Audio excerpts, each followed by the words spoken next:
my case because self-reliance is people relying on themselves. So therefore, self-government, my criteria would be the people governing themselves.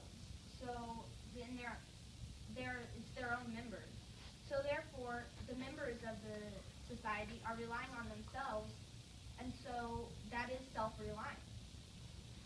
My opponent's criteria of nationalism, government, they're being loyal to their country.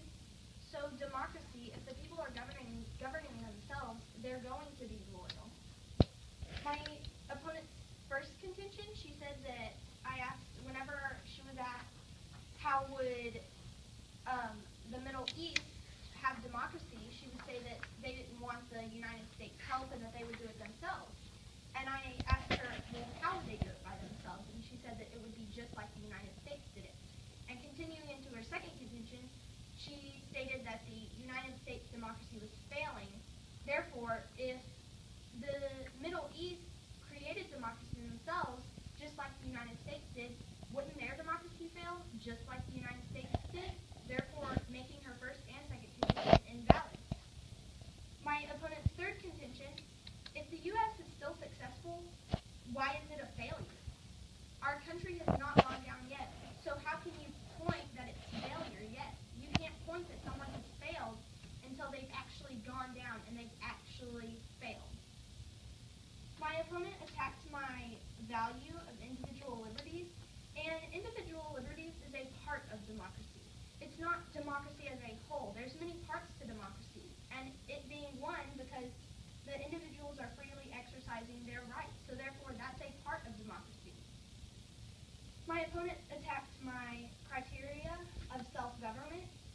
Democracy is self-government because it's government by its own members, so therefore the people are governing themselves. My opponent attacked my first contention, saying that, well, you can't prove that it was successful in Africa, so how can you prove that it's going to be successful in the Middle East? Well, it's still a foreign country other than the U.S., so therefore, if it's working in other countries, then it will most likely work in the Middle East. And what is it going to hurt to try for the United States to try and promote it? We are making efforts.